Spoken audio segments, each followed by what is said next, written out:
Okay. Hold on, let me pause it.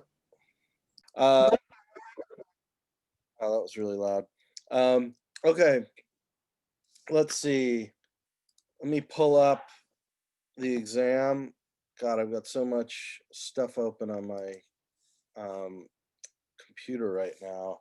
I didn't think anyone was going to show up, honestly. So I've got like a million windows open. Hold on.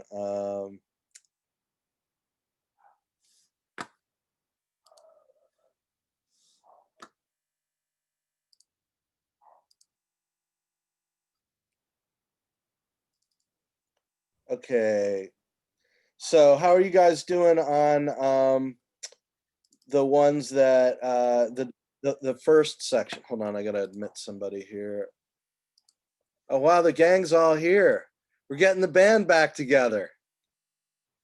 Hold on a second. What happened? Why all the turnout in the middle of exam? I guess everybody's working on their exams. That makes sense. Okay. Journalism 150. Where's final exam? Deconstruction questions. Okay, so I can tell you guys where we were at with the videos, but with everybody here, you guys we can start wherever you want. But oh my goodness, here's Dobbin. So I feel so popular again. This is great. So okay. Did you guys have any questions about what we already covered or anything else? Because as far as what's on video up here, we got through the first 3 videos and we were on to, let's see, part 3, audio deconstruction. So is there anything either about the short answer question essay part that you're struggling with, or about these opening like multiple choice things, or about these opening videos, or even just let me open it up for questions, even something deep into the exam that you want me to go over right away? No? Okay, is everybody gotten through? I'm just trying to think if I should do a quick review of, can we do a quick review of where we are to catch up on the deconstruction questions? Maybe do just have you guys call out the answers real quick. So for the multiple choice, for part 1, applying the news literacy vocabulary and concepts that we used all semester, which is not a source. Can you guys, am I sharing the screen here? You guys can see it, right? You're not sharing, I don't think. Okay, hold on. All right.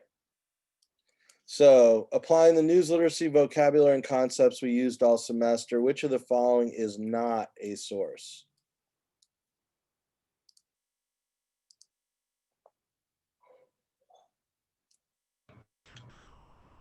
D. That's right, D, because we're using the word source. Well, do you want to explain it? So the source is basically like it's coming like straight from the person's mouth. Like if it's a CNN, Fox, or Right. BuzzFeed article, that means they're just like repeating the information that's already been announced. So that's not really a source, but more like it's just kind of like relaying the information. So all these other sources would be directly from like the people within Pfizer's, or like someone who like knows well about it. Yeah, we're reserving the term. I mean, you can use the word source if you're just speaking English for, CNN or Fox, but we're reserving the term for our purposes for sources within a story so that we can deconstruct news, right? Whereas news stations count as outlets. What? Because news stations count as outlets, right? Yeah, and it would just for our own purposes in the class, it would be confusing to use the word source for both. right? And also because, as we know kind of from all along, we want to get away from the idea that we just trust something because with the argument that it comes from CNN, right? Because then if people only trust things from Fox, now where are we? We're not anymore news literate, right? So what about, I don't know, what is your wild guess on A, B, C, A, B, C, or D on question 2? What do you guys think? Oh, What do you think fuck, I'm I don't know. B looks pretty. B looks pretty tempting. Oof. It's thinking? really tricky. Yeah, you may be onto something there. You guys, have I brought this point home yet, or am I being too subtle? Does anyone disagree? I suppose it's unfair for me to make it into a multiple choice, but I just I felt like maybe it was a come to Jesus moment by the end of the semester. Does anyone disagree with me about it? You think I'm being too school teachery to say no, this is the way life is?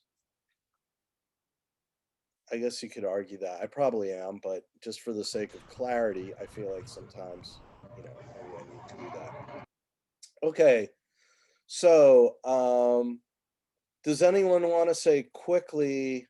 Well, let's just, rather than maybe spending a lot of time on this, let me just pause and say, did anyone have any concerns or confusion about this? Does anyone want me to go over it again real quick? This first one. No, you guys are covered. Okay, it's covered in the video, so we're good. This one, same thing with the guy jumping out of the airplane without the parachute and the amazing technological ability to do that, to like land through the whatever. You guys don't need me to review that, right? Okay, third one. This one is interesting. Let me just ask you guys, I want to review it whether you want to or not. So what is the freezer in this one? Has anyone got that far with this?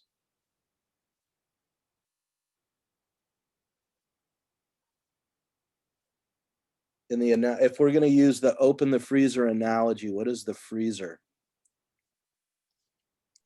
Like checking what was in those boxes or just doing any sort of follow-up. That's right. Yeah, that's a broad but a good way to put it, Noah, because on the one hand, we're talking about what's in that box that's rolling on the wagon. So this article, so what I say on here, just to slow down a minute, is I ask you guys to follow the steps for deconstruction, right? For pretty much each of these. And so the first one would be what's the headline and what are the claims of the article? So as Noah suggests, the article claims that there's this wagon here, and there's a box in it, and it suggests that the box is full of fraudulent ballots that have been snuck in at the dead of night. So as Noah just pointed out, one of the things of open the freezer would be what's in the box that's being rolled into the it's a voting tabulation site, right? And the question is, what has been this box that's on the wagon here getting rolled in the middle of the night? Is it really fraudulent ballots as the article claims or not? Did they open the freezer? And also, did it really get wheeled in without anybody knowing in the middle of the night? Dobbin, you want to explain what we discovered about that when we kind of followed the steps for deconstruction? Do you remember?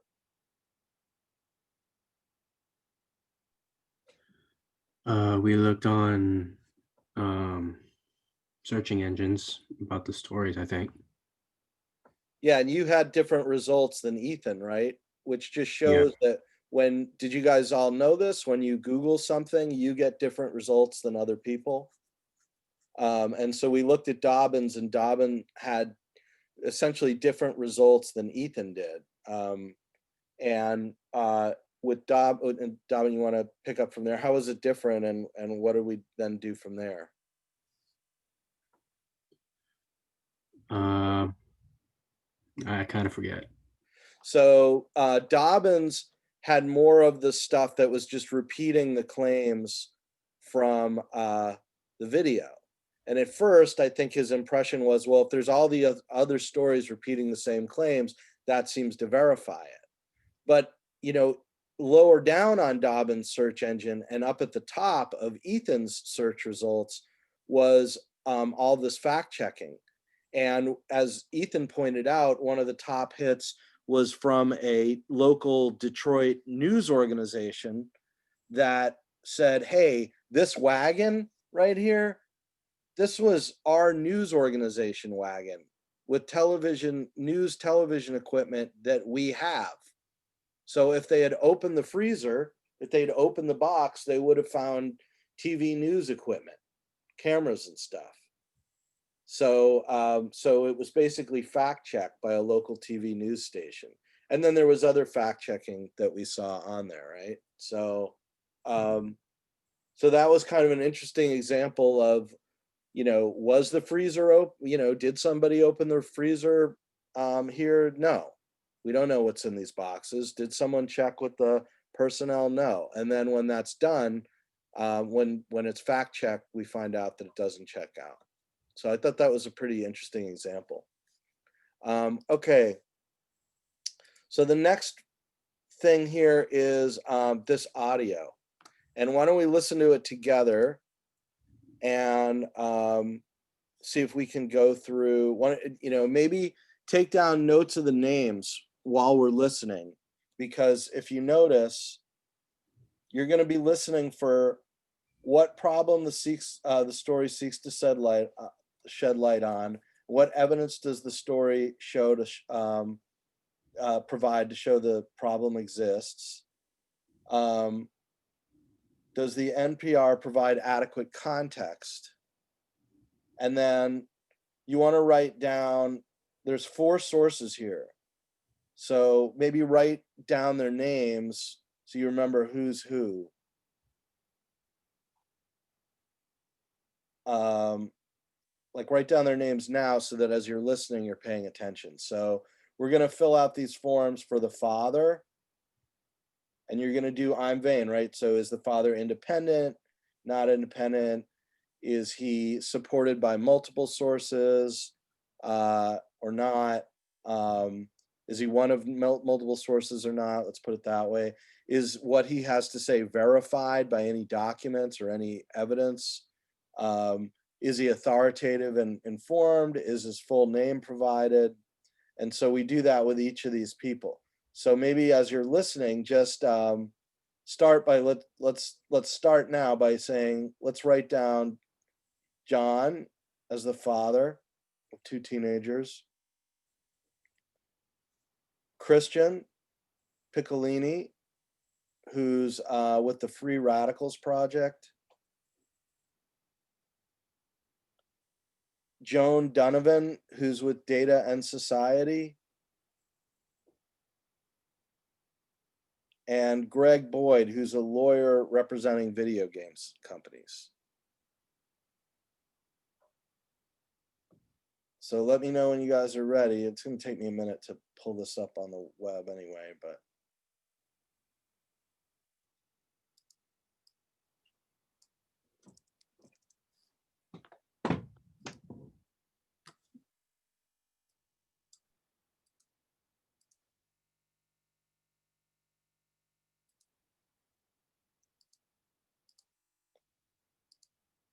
I got to open my chat so I can see what Mackenzie.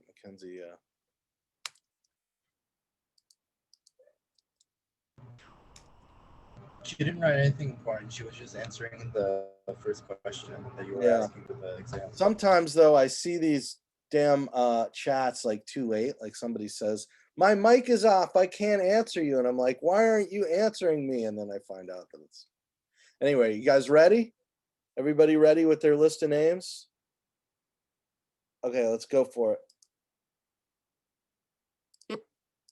This message comes from NPR sponsor Strata Education Network. Strata Education Network works to improve lives by helping more Americans complete the education and skills training they need to build meaningful careers. Learn more at strataeducation.org/improving lives. Oh, wait, I want to pause it for one Recent second. acts of violence, the shooting. There's one important thing very important thing I didn't mention here, which is, so what does the story seek to shed light on? What evidence does it have? Context, the 4 sources, and then look at these last 2 questions. Listen carefully for this stuff. Does the NPR report provide reliable, actionable information? From this report, can you conclude that hate groups using video games to recruit members is a significant problem? And then I added this. This wasn't on the original exam, but I added this. Hint, is there anything missing from this report?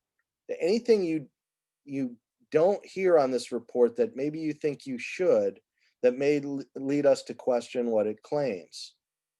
Okay, so with that in mind, let me go back. Pittsburgh synagogue, the explosives sent to critics of President Trump happened in the real world, but the warnings took place online, on social media. On this month's All Tech Considered, we look at toxic content, how it spreads, and what should be done about it.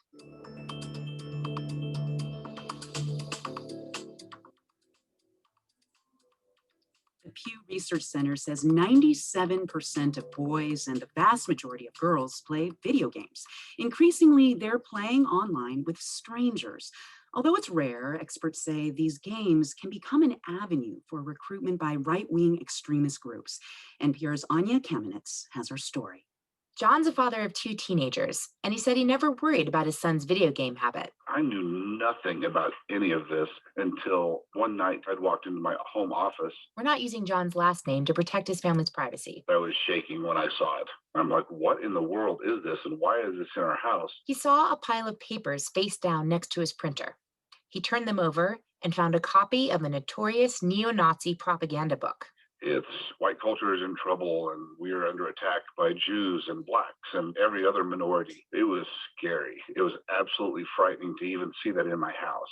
John confronted his son angrily. And then I went back to my room, and I honestly was crying. I felt like a failure that a child that I had raised would even be remotely interested in this stuff. Like millions of other kids, John's son loved first-person shooter games. It's increasingly popular to play these games online and form teams with friends or strangers. There wasn't anything obvious to me at first because it's common. Online gaming and chatting with friends online, that's the norm now, instead of going out and hanging out at the drive-in or whatever. And it's this way, John says, that his son started hanging out with avowed white supremacists.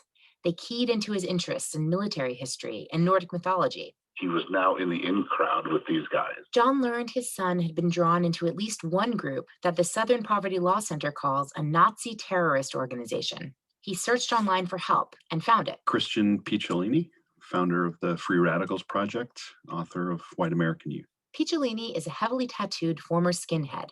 He's now dedicated his life to helping people move away from hate. We are assembling a team of people around the world to help people disengage from violent extremism. 30 years ago, he says, you had to meet somebody to be recruited, or you had a pamphlet or a flyer put on your car and you reached out. Today, he says, it's much more common for extremists to reach out online.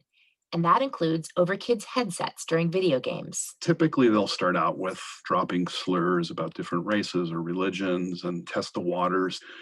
Once they sense that they've got their hooks in them, they ramp it up. And then they start sending propaganda. They start sending links to other sites, or they start talking about these old racist, anti-Semitic tropes. Gaming culture is one of the spaces of recruitment that must be addressed. Joan Donovan is with Data and Society, a research institute. For years, she's been tracking white supremacists from platform to platform online. They were really trying to figure out what young men were angry about and how they could leverage that to bring about broad-based social movement. And first-person shooter games, chat rooms, and video platforms, she says, are good places to find angry young men. Video games are a $100 billion industry. So what are companies' responsibilities to ensure that teens won't encounter hate groups? Greg Boyd is a lawyer who represents the game industry for the firm Frankfurt Kernet. He says companies take the problem seriously and remove or ban people when they're flagged by other players, but the scale of the issue is daunting. You're talking about Microsoft, PlayStation, and Steam, you're talking about 48 million, 70 million, and 130 million monthly active players, or players that are playing, probably on a weekly basis. I mean, that's the populations of Spain, France, and Russia. Imagine, he says, moderating all that chat, text and voice, moment by moment. In literally every language, dialect, and subdialect spoken in the world. While the industry struggles to contain the threat, experts say it's up to parents to keep an ear out and to step in if they notice something that concerns them. John tried, and lately he says his son, now 16, seems to have left these ideas behind. He's playing fewer online shooter games, and on his own, he started attending church. Anya Kamenetz, NPR News. And now, more from NPR. Live from NPR. Okay, so let's look this over. What does the story seek to shed light on?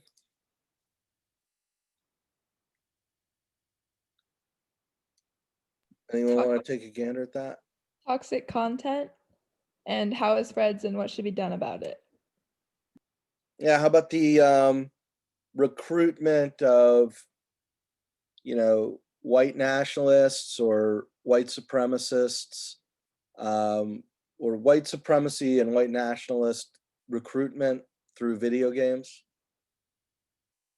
right? Does the NPR report provide context? Yeah, it does. Do you remember? I have to admit, maybe we can jump back and listen, but what is that guy? What's his name? What does he tell us about its history or background? Does he tell us much about it? Which guy? The lawyer? Picciolini? Former skinhead. Yeah.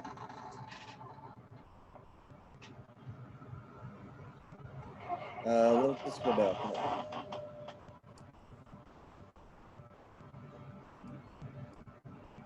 Democrat Joe Biden's election victory. Recent acts of violence. So one night I'd walked into my home office. This and why is this? White culture is in trouble and we are under attack by Jews and John confronted his son loved first-person shooter. That's the norm now. Instead of going out and hanging out at the drive-in or whatever. And it's this way, John says, that his son started hanging out with avowed white supremacists. They keyed into his interests in military history and Nordic mythology. He was now in the in crowd with these guys. John learned his son had been drawn into at least one group that the Southern Poverty Law Center calls a Nazi terrorist organization. He searched online for help and found it. Christian Picciolini, founder of the Free Radicals Project, author of White American Youth. Picciolini is a heavily tattooed former skinhead. He's now dedicated his life to helping people move away from hate. We are assembling a team of people around the world to help people disengage from violent extremism. 30 years ago, he says, you had to meet somebody to be recruited, or you had a pamphlet or a flyer put on your car and you reached out. Today, he says, it's much more common for extremists to reach out online. Okay. So that's some important context, right? What about, is there any other important context that we heard from any of the other sources? The dad and how he was just talking about how he found like neo-Nazi pamphlets by his printer, and he asked his son about it, and then he said that he was talking to these white supremacist people online, so that offers some background information as to like an example of where you might be able to find these like neo-Nazis or people that are trying to like persuade you. Yeah, they all provide a little bit of context, right? Like the lawyer for the video games tells us that there are as many people online playing these games as there are populations in certain countries and in all different languages.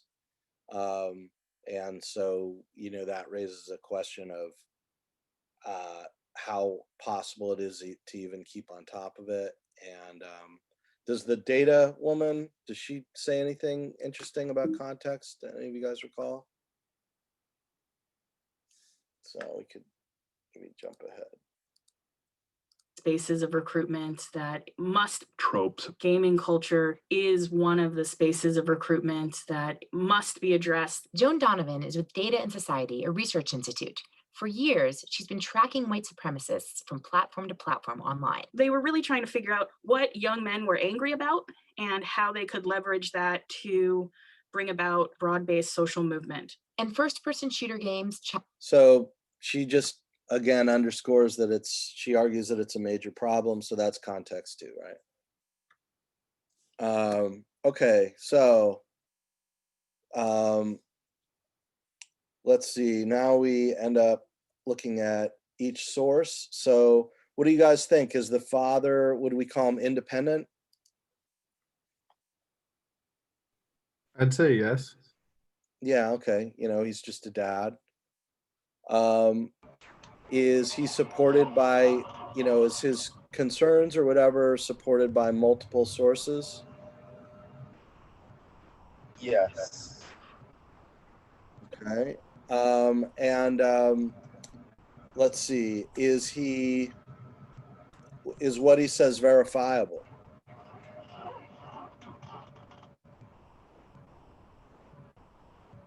Yes. What do you guys think? Does everybody agree it's verifiable? You could be stretching the truth. I don't know about like the pamphlets. What claims is it, and how would we verify them? Well, I mean, he talked to like his son, who was like the direct source of where the pamphlets came from, and then he said like where he was, like who he was talking to about it. So I think that's pretty verified in and of itself. Well, I mean, his claim is that his son is, has been recruited, right? Or that there was an effort to recruit him. But we're taking his word for that, aren't we, Luna? I mean, like, would there be a way to verify that, or is it just because it's father speaking about son, it's automatically verified? What do you guys think? Maybe if you like brought in the actual printing of it to like, because technically she can't follow up on it unless she asks for it. So technically it's his word against the kids. Right. And do we hear from the kid? No. And I think also thinking about that now, like all they just said was his first name as to protect like his family's identity. So maybe in doing that, like that kind of like affects like how much information like they're able to get. Right.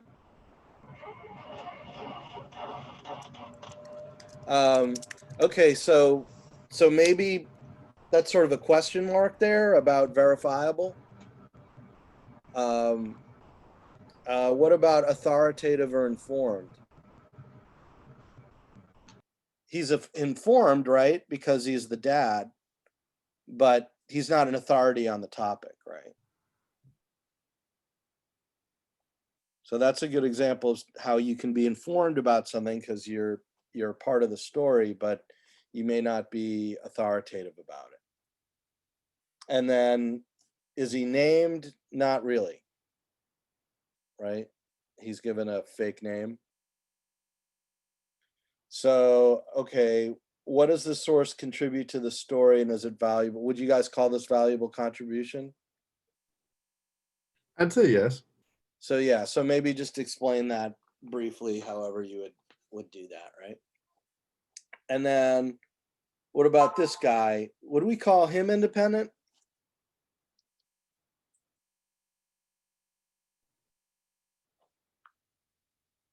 What do you guys think? That's a tough one, isn't it? I was sort of struggling with that myself. Where would you guys put him?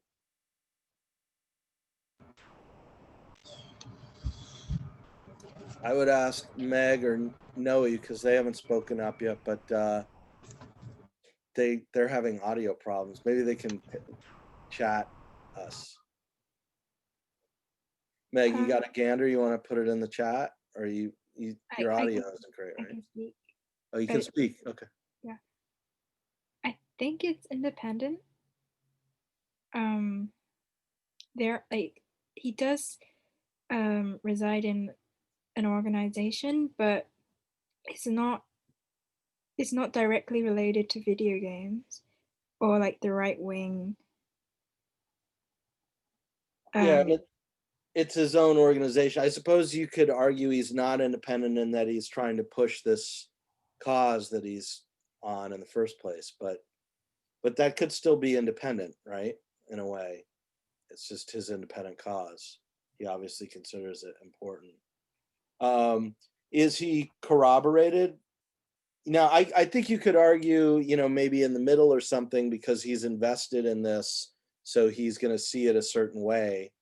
But I think Meg's point is also arguable, right? What about multiple, is he backed up by multiple sources?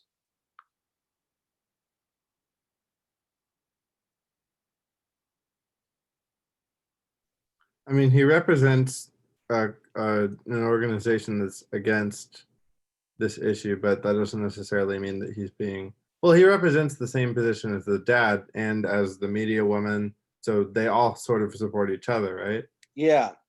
So this is I think what multiple is getting at.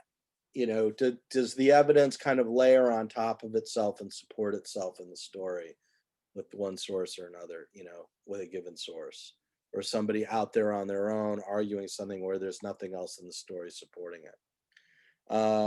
And then verifiable. He does say, it seems like it's pretty verifiable, right? What do you guys think? Because what does he basically say in his comments? You guys want to hear it again? Here.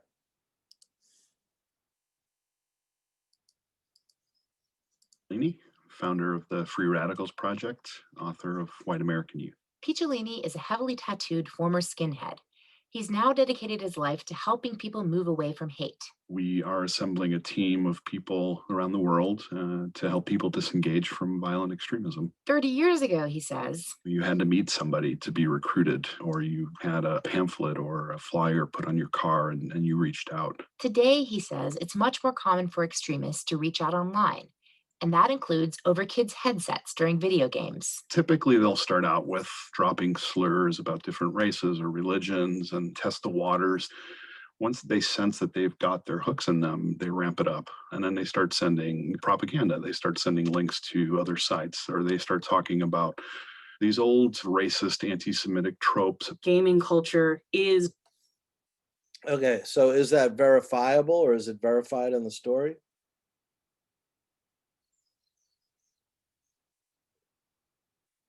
Like Not all really, the facts you just said? Yeah. No.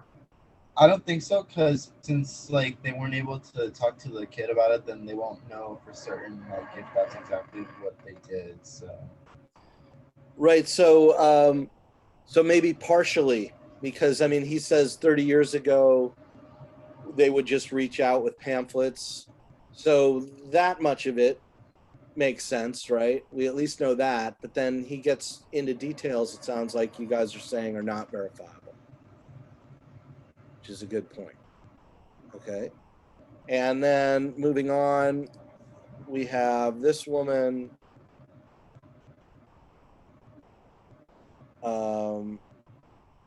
Is she independent, would you say?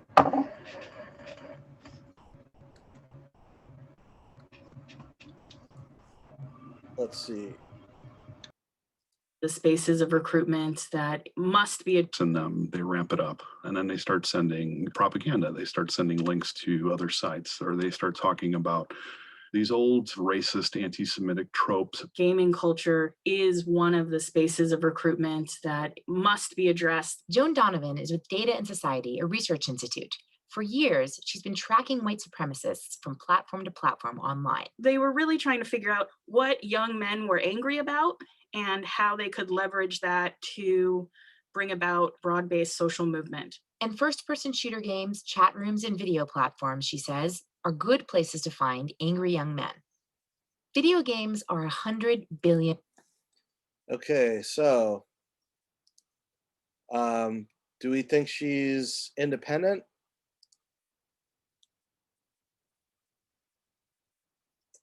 that we might need to Google, right? Find out what the organization is or what it does. Because from the information we're presented, it sounds like she has like a neutral approach to it, but it could, we don't know what the organization stands for, so we would have to look at their maybe mission statement too. Right, and also she's not independent in the sense that she speaks on behalf of the organization, right? So that one can be a little bit, a lot of these questions can get a bit complicated, right? What about the idea that there are multiple sources? I guess we would say yes, right? Because these all seem to kind of overlap to some degree. Is what she says verifiable?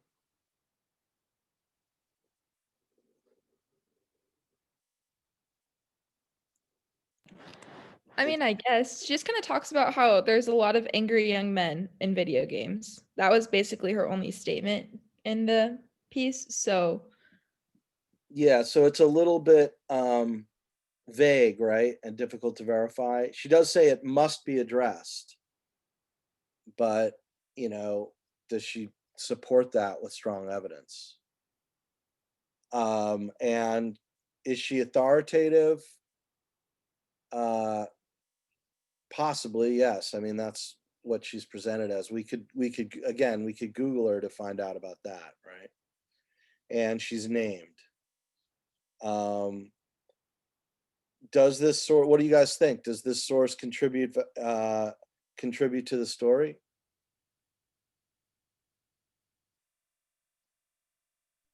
I mean, it does sound a lot like what Picciolini was talking about. Yeah.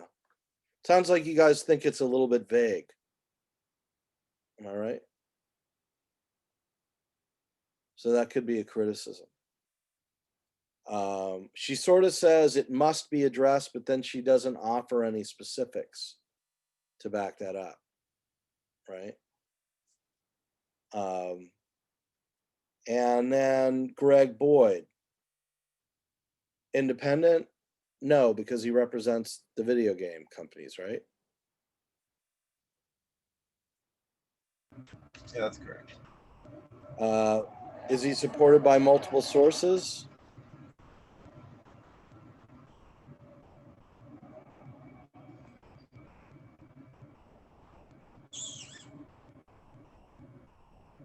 What do you guys think? I mean, if you represent, You want to hear what he says again? yeah, remind me.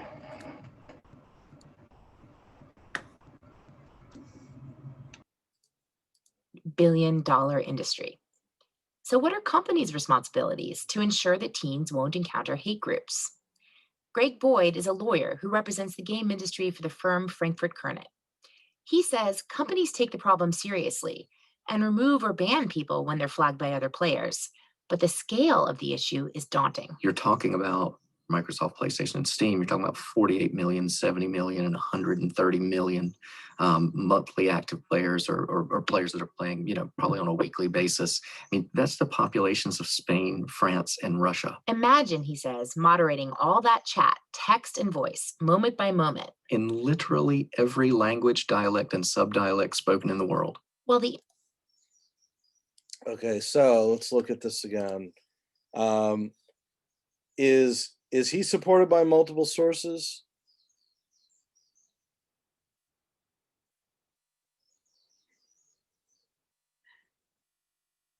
No.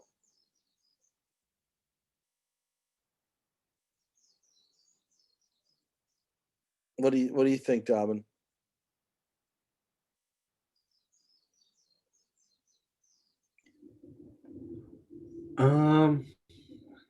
I guess it's in the middle somewhere, I mean, or maybe not. I mean, it's hard. It's easy to believe, right? But there's nothing else in the story. Just on that narrow thing, there's nothing else in the story supporting it, right? yeah. So not supported by multiple sources within the story.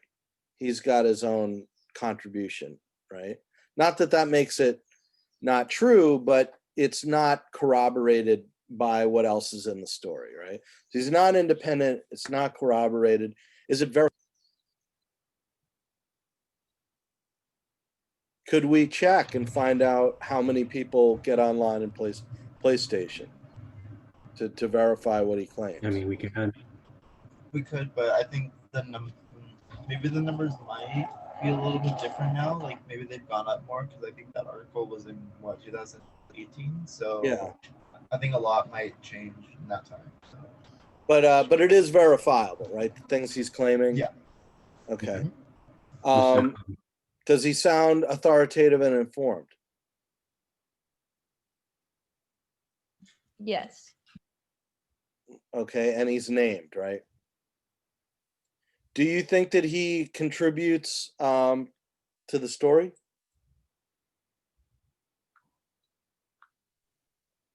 I mean, he's offering a counter perspective to what the other three sources are saying, so I'd say it's pretty valuable. Okay. And then finally, Situation, like there's a lot of people, so it would be hard to monitor it. yeah, you thought that was an important point? I think so. Knowing how many people you're actually looking at and like having to weed through to find these extremists is pretty important. Yeah. And then this is the final one. Does the NPR report provide reliable, actionable information from this report? Can you actionable information from this report? Can you conclude that hate groups using video games to recruit members is a significant problem? Is there anything missing from this report that may lead us to question what it claims? So Mackenzie, you got a take on this?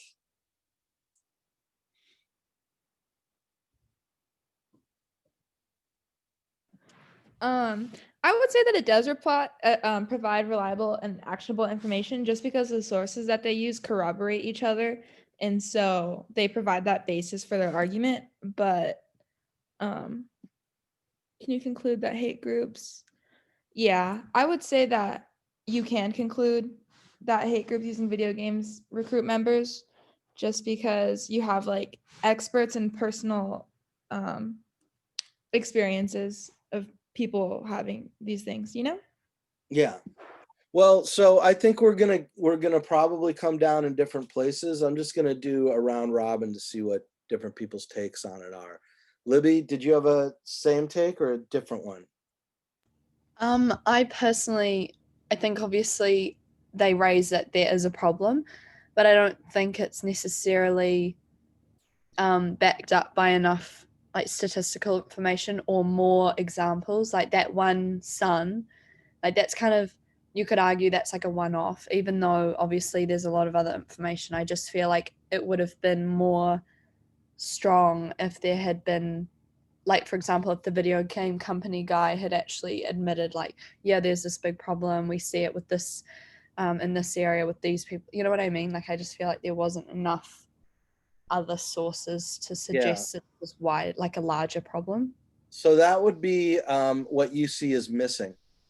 Yeah.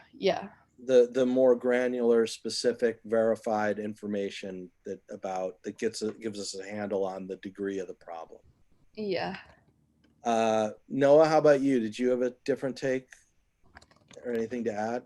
I mean, the thing that I keep coming back to with this one is that this is like an actual issue that we could read other articles about. Like if you look up this problem, you're going to get a lot of similar stuff for it. So I think like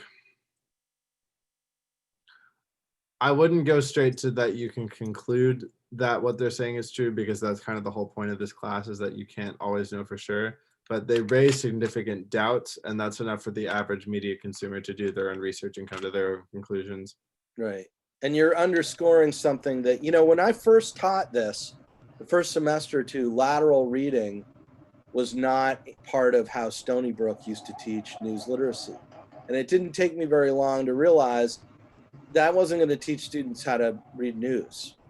Like we had to come up with this term, and then pretty quickly I started seeing the phrase lateral reading showing up, and that at least gives a name for what I think you're talking about there, which is that you look at multiple stories about multiple pieces of reporting about it, right? You have to. Luke, how about you? Did you have a different take on any of this? I kind of agree with Libby. I feel like that just one young kid like going through this for this specific story, it presents a problem, but I wouldn't say it's necessarily like significant because there's not like more than one case within this story. But I think it is like reliable information, especially since we get like um, sides from video game companies and also from the family that actually experienced it. But I just want to say that it's like very hugely significant. Like What? I You would say faded. it's hugely significant. Wait, your audio is breaking up on the last part. I don't know what I said, but I don't think it's hugely significant. You're skeptical of that. Yeah. Okay. Luna, anything to add? I'm going around because I still think there's some stuff here that you guys haven't put a finger on. No, I think we're all kind of pretty much touching on the same thing. I mean, if it's a question on the answer that you're looking for, then I don't think we're able to find it because I think the issues here are pretty much kind of like everyone said, like it's an issue, yes, but I don't think just one like this one case is enough to make it deemed reliable and heavy. And the sources that they do grab and reach out, a couple of them weren't really independent, so they seem kind of more fixed. If they went out and reached out to more independent sources and pulled maybe multiple cases or like an issue that was more severe like this, then maybe I think it would have been worth. It So would the have been lack more of depth for you. Yeah, the lack of depth. Yeah, but I mean, this was definitely an issue. Yeah, but I don't think it's like enough like information for me to be like severely worried. Yeah. Is there another problem that you guys haven't brought up yet about the story? Think about it before I'm going to give this one last chance for you guys to step back and think about it. You've already kind of brought it up a little bit, but now you've kind of forgotten about it. You're aware of it, but you're not focusing on it. Problem with the way the story is put together and what's claimed and what's supporting it. Well, it definitely starts from the perspective that video games are this breeding ground for like Nazism. So it is a bit insular with its research because it starts with the conclusion and ends with it. But like yeah, it brings in sources specifically that say yes that this is a problem and only one that doesn't. So I guess there's sort of a bias. What about, let's go back to the analogy of the freezer. What would be their freezer here? Asking the kid. Yeah. And do we ever ask the kid? No. Do we ever know what happened in those video game things? What those interactions were? No. So most of the information is going just based off the father. Yeah. And there's no clear evidence, like if they wanted to see the pamphlets at all, or if they reached out to the kid at all. Like I think having the dad protect their family's last name definitely like hurts the story more. I mean, and also the fact that, okay, we know he found a book that, but you know, that had this kind of white power, white Nazi stuff. But that's kind of all we know, right? Then he said, like, I had a conversation with my son, but we don't even know secondhand what the son said. Or that he even had a conversation. So, like, there's a lot of it that's or just that he based even has off. a kid. There you go. No, and that's true also because like most of it's like this could probably just be some old man like raising awareness to an issue, and he's just like looking for an example. But yeah, I think the lack of like context and verification definitely hurts like that side of the story. Right. I mean, even if we're not going to be paranoid and we're going to believe this guy is legit, you know, that the reporter did maybe their due diligence and made sure that he has a son. Maybe the son was even there for these interviews, but wasn't a lot permitted by the father to talk because of issues about minors, right? Which is certainly plausible or was you know, what we'd almost expect, we still are left in this situation where we don't really know from the son's perspective what happened. We're getting the father characterizing, and the father wasn't there for it either, right? So we don't really know what the son, and we don't, it's all very vague about what happened with the son in the game and everything else. So at least to that degree, I think there's a problem with the story. Doesn't mean it's not essentially true that white supremacists are recruiting online. It's just something that if we're going to deconstruct the story, you would point out as like, okay, this is an issue. You know, there's a, doesn't mean it's false. It just means it's a problem with the story, right? You guys see what I'm saying? Can I ask, do you think maybe if they reached out to maybe like, if they looked into it more and they pulled someone from a different age group, you think maybe this story would be more in depth? Like if they pulled out like a different like person to ask about this, it's like, so let's say, I don't know, maybe it's like, I don't know, like a college student, and then like, I don't know, like one of his college friends like finds it. Like, do you think that would be more like heavy? Like, What do you with think? information? No, that's what I'm saying. Like, this is like just like rhetorical, like hypothetical. Like, do you think because like that Yeah. age Well, gap and the minors stuff like affects it? I don't know. What do the rest of you guys think of that? Would that I have, think a lot more like less susceptible to things like that. So like, I don't know. I feel like it's hard. It could be harder for this like target an older population. So I don't. That's where like I'm hitting a roadblock already. If that makes sense. I mean, I suppose that if you had somebody, I guess Luna's suggesting somebody college age, they could have recently had experiences like that. But I guess that's one of the challenges of deadline journalism, right? Like you don't always find the perfect person who's going to give you the perfect information when you only have a couple days or a day to turn the story around. Right? So again, doesn't make it not true.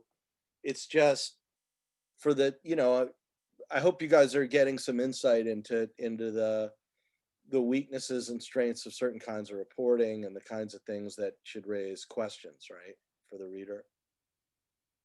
So, okay. How about this one? We can choose one of the two. So I guess, you know, I was going to try and get as far as, how long have we been on? It's almost 3. All right. Let's do the first one anyway. Now, part of this is how do you figure this out? What did you learn? What have I put up on La Lima that's going to help you with this one? So answer the 2 questions. Oh, I should have changed that because I want you to choose. So that's an error. Choose one of the 2 questions. So, uh-oh.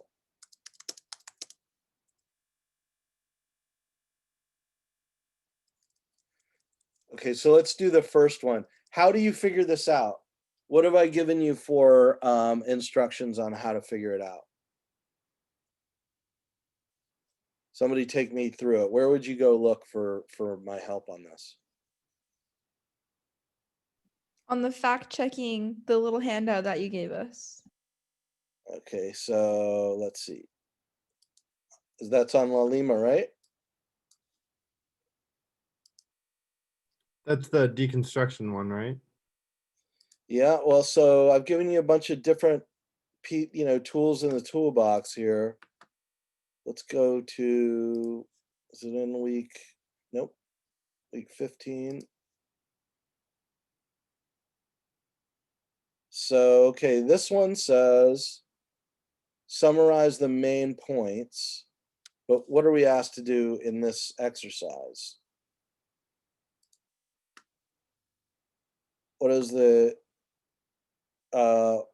Courier a reliable news outlet? So that we're not being asked about the main points. So this isn't gonna, the steps aren't exactly gonna work But if you guys notice, and I think that this was it Mackenzie was just speaking? I refer to the fake news handbook. Yeah, that's what I was talking about. Yeah, so there you go.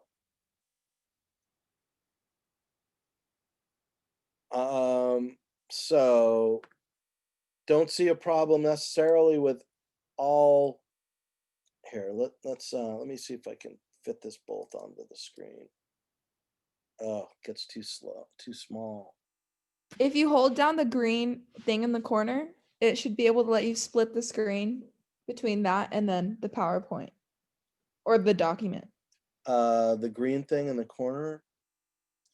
Yeah, in the left-hand corner of the window, if you like where you can close it and make it smaller. Do you see the green dot right Yeah. there? If you hold it with your mouse and then see where it says the window to the left of screen. Window. Yeah, you press that one. Okay. And then it gives you and then you just, yeah.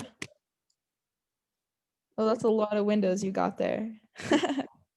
Yeah, that's crazy. Okay, so hold on, wow, I didn't even know you could do that. And then let's do that, and we will do, what was I gonna pull up? Was it the final? Oh yeah, the final. Okay, hold on. Yeah, I have way too many. Oh God, it's a nightmare.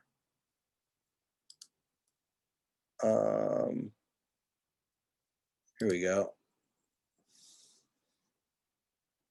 Oh, but then it goes out of that mode. Okay, well, anyway, let's see if I can put this up again.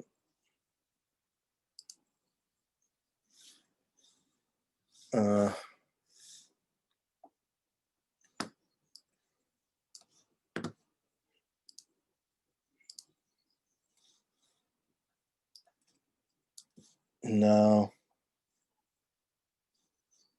that doesn't work. I'm trying to think of the best way. Here, let me just pull it over. Okay, so the first thing is, I'll just have to switch back and forth. So big red flag for fake news is all caps. A glut of pop-ups, no. Check the domain. Anyone want to check the domain?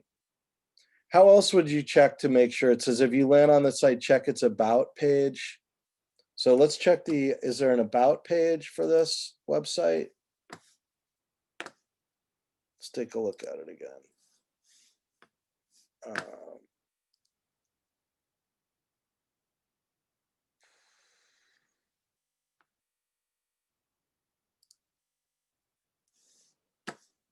So the website is Courier Newsroom.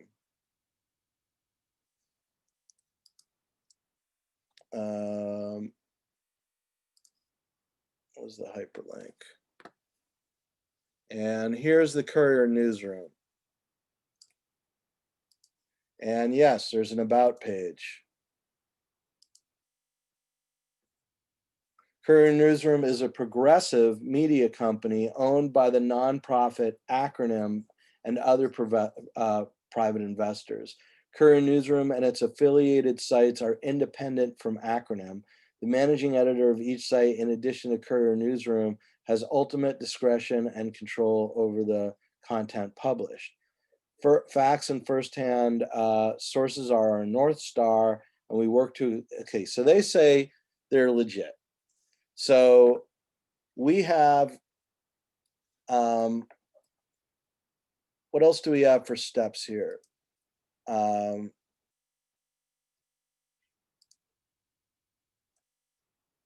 to the, if the story offers links. So we can also do lateral reading though, right? Gut check. So there's this, I don't know that this would have helped us. Oh, then Google with the word and see what comes up. I don't know that you need to Google with the word fake. Let's just Google Courier Newsroom, okay, shall we? Let's see what happens.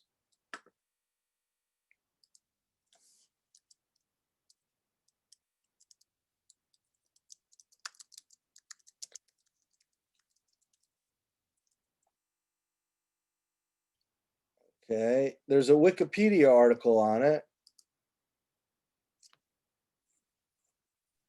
Yeah, I'm looking at that now. It's something. Calls it pseudo news.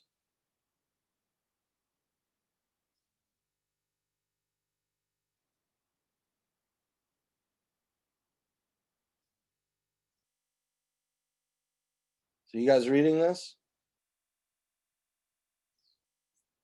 So, okay, that wasn't very complicated, was it? I'm afraid, ladies and gentlemen, that our fake news handbook didn't turn out to be as useful as it could have been, right? I'm now having trouble finding that. But yeah, basically, we weren't able to tell from that, but when we just did a search, this came up pretty quickly, right? So going back, how might you answer this question? Does it say, describe at least 3 specific steps you took to determine the Courier newsroom as a reliable news source? So what 3 steps have we taken? We taken 3?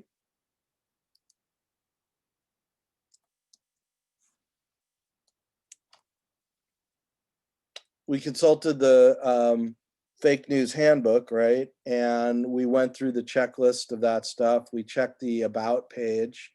We didn't see any red flags based on the fake news handbook. We checked the about page, and we Googled it, and we read Wikipedia. Is there another step we might want to take? Want to look at maybe other sites and what they say about it? There's an Influence Watch site. There's an article in Politico about it. Okay, so we could all count those as steps, right? And so that one's pretty straightforward. I don't think we need to dwell on this, right? Do you guys see how you'd answer that one? So I think that if anything, I think Mackenzie was right to point us to the fake news handbook just to look that over. But I think at the end of the day, this is just a simple matter of lateral reading, right? And then this next one, why don't I sit back and let you guys see if you're able to figure anything out about that. So one of the things, what are important things to do when you check out just like random stuff like this on the internet, like a tweet? What are some of the things you're looking for?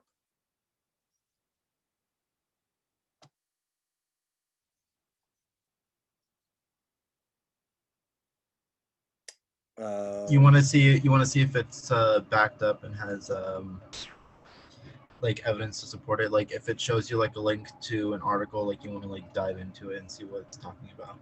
Right. So this would be one, right? What other kinds of evidence or links do you see here, Luna? That's just the only one, and then there's another one that says like where like the original post came from. So if you look into the Twitter handle of Security Charlie, like they might be talking more about it.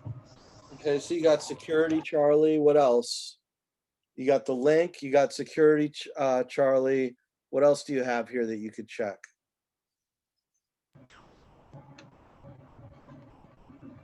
Oh, Amazon. See if they made like a statement about it. You could check that, right? Do some lateral reading. And there's one more thing. Libby, you got an idea? What else could you check? Sorry, I'm just thinking. I thought you guys were digital natives. So you would check this, you would check this, you would check this. What else could you check? The account itself. Yeah, the Yeah, source this. itself. What is this? A Twitter handle. Well, but that's verified, so But what is it? I mean, The is person it who tweeted it. I'm what? confused. I'm confused on your question. I mean, But if you're trying to if you're trying to assess the factuality of something, what of a tweet like this, what clues do you have to work with to check it out? You just say, "Oh, that's a Twitter handle," so not enough said about that.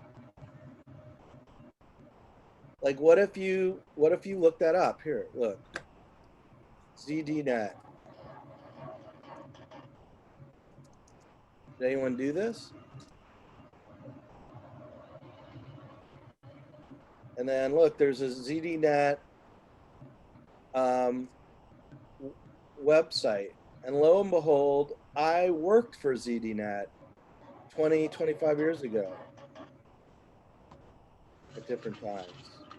ZDNet has been around for decades. They were, going back to the days of CompuServe, to the early days of the internet. They're a news organization that they own PC Magazine, Ziff Davis. They really go back to like decades, to like 100 years or something, long before all this technology. So does that tell you anything about what you're looking at when you see this?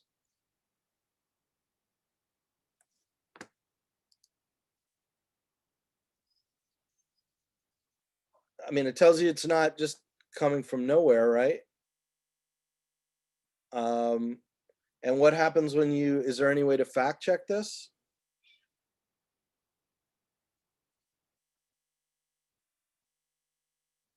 yeah, you just retype it in Google. Yeah, and what did you find?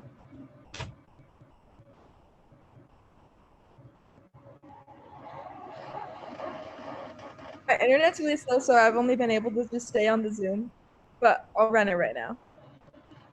Okay.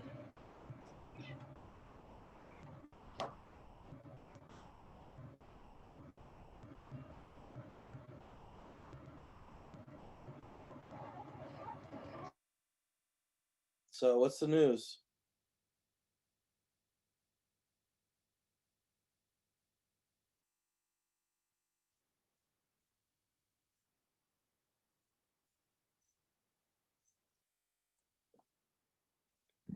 Yeah, the information is corroborated by CBS and Facts Company and Business Insider.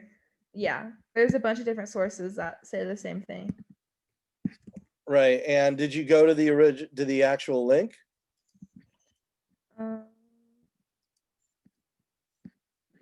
Yeah. And who wrote it? And is that reporter generally reliable?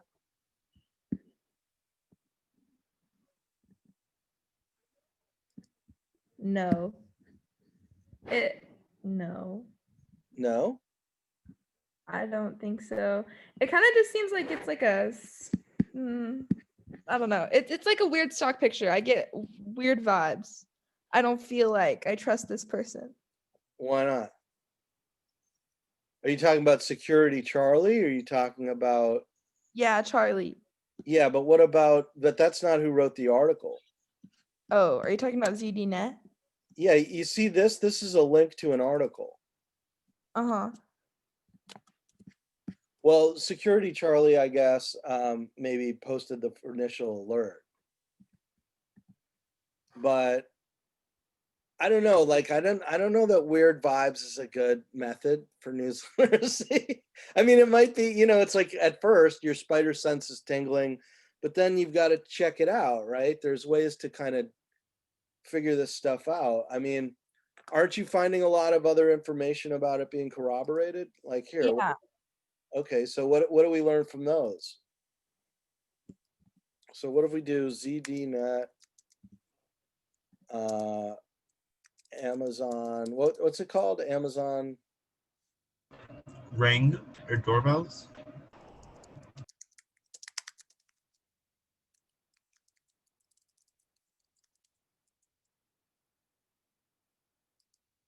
Okay, this looks like it's the original article about it. So this is Charlie right here, right? So we can click on her byline, and she has all of these stories that she's done for ZDNet. You know, so she's a reporter who has a long history of this stuff. And then in addition, we, you know, if we just do Amazon Ring fire hazard, there's lots of other corroboration that it happened, right? BBC, the New York Times, there was a recall, so that's verifiable, CNN. So this one wasn't a very tough one, right, folks? Okay, let's do one more and call it a day. Sound good?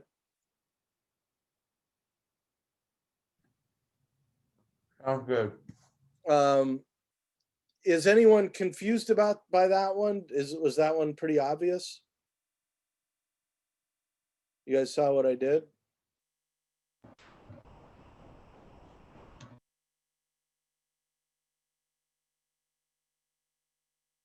Luna, were you able to follow that?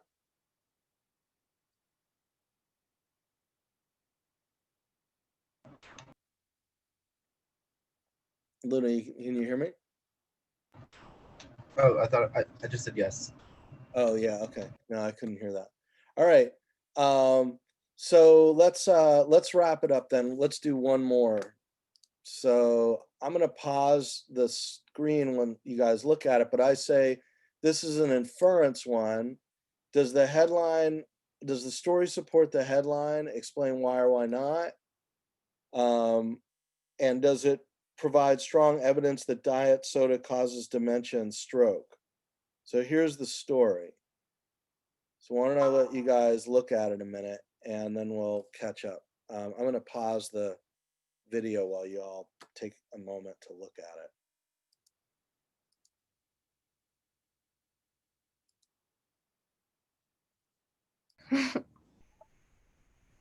Okay, so you were saying the headline what? I don't think it supports it because I think that it works to make a claim that's kind of later refuted by the information within the story, which basically admits that there's only a correlation rather than causation, and that the correlation itself is so small. And I think that the headline tends to not only kind of imply a causation, but definitely at least a larger correlation. So I guess from a pessimistic sense, it's an exaggerated headline. Right, correlation is not causation. It even says that in the story, right? Yeah. Okay, so we're done. So now all that's left, how are you guys doing with the short answer stuff? Has anyone taken a try at that? All we have left is the final story now. But have any of you guys taken a shot at the short answer stuff yet?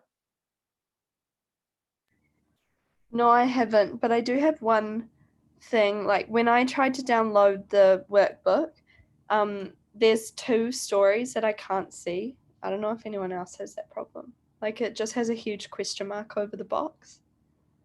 What do you mean? Like I can just screenshot it and send it to you by email after, I guess. Well, which part? It's just below the question we were just on. Like I don't know what comes under it. Oh, are you not able to see this article? I don't think so. What's that one? This is the one about the diet soda. Yeah, technically not. No, I can't see that on my screen. But then it goes straight to another deconstruction. Which is this one, right? This one? Yeah, so you're not missing anything, Libby. Oh, okay. As long as you can read, that's why I said here, here's a link to the story, but you'll find it pasted in on the next 2 pages. Oh, okay. So you were able to find it through the link, right? But you weren't Yeah. able to see it on I the, just can't see it on the workbook. yeah. Okay. All right, yeah, but you're fine. As long as can you see my screen? As long as you're picking up here, you're not missing anything. Yeah. I'll just double check. Yeah, I'm good. Okay. Thank you. All right, you guys. So should I do one last Zoom? Are people going to show up on Thursday, or what do you guys think? Would you like me to? Yeah, maybe. Depends how screwed I am for other exams. Was this helpful to you guys? Luna, was this helpful to you? Yeah. Okay, cool. I don't know. I hope it saved you all a little bit of time. Because I know this exam is time consuming. Have you found it's taking you longer than other exams? Yeah. Yeah, significantly, Libby? Yeah, but it's okay. I'm sorry about Kind of different because a lot of my other exams are papers anyway, so it's kind of different. Yeah, I mean, I guess what I'm asking is if you factor in the time it takes to study and prepare for the other exams and then complete them all together, because you know what I'm saying? Yeah. Is it still longer? Probably not. I don't know. Probably. More in line. Yeah.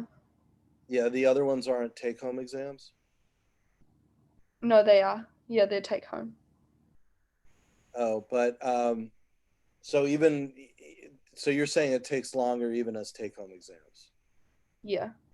Okay. Well, sorry about that. Oh no, it's fine. I Yeah. mean, they're different in the sense that yes, it's writing, but it's a little bit different. It's not like papers and stuff. Yeah, I tried to that's why I tried to keep these word counts to really short, like 50 to 100 words, to hopefully at least help out with the time management there. Yeah. I think what really adds to it and makes it maybe too long is the short answer questions that I had about, the media and regulation, right? That remaining On the 20. separate, you mean like on Yeah. Lima? Okay. Yeah. So I do think that makes it, quite a bit longer. So, sorry about that. But I was trying to just, make sure we wrapped up that whole aspect of the course. Yeah. So, okay. Well, thank you guys very much. And if you have time, I'll see you Thursday. But I think you understand this well enough, right? To do it on your own if necessary. Yeah. Okay. All right, you guys. I'll if I don't see you Thursday, Libby, then have a happy holiday. And I guess we lost Luna. I was about to wish him a happy holiday too, but Thank you. Yeah. And sorry, just double checking. It's due at right before midnight on Friday, right? Thursday. That's what I mean. Sorry, it's Friday for me. Sorry. Right. Yeah. Okay.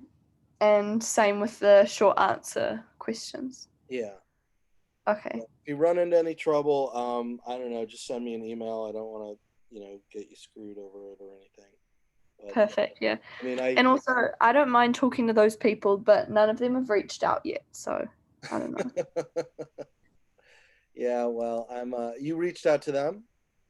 No, not yet. But I might if they don't talk to me in the next No, they won't reach out to you because I didn't give them your information. Oh, okay. Yeah. Sorry, I thought. Okay, I'll wait. I'll just message one of them then. Yeah. Well, message all three of them if you could, so that they, because who knows. But Okay. I don't know. Anyway, just do your, I know you're busy with other stuff, but if you could just talk to them for a few minutes, that would probably be helpful to them. Yeah. Okay. All right. Sounds good. Yeah. Take care. All right. Thank you. Yeah. Bye.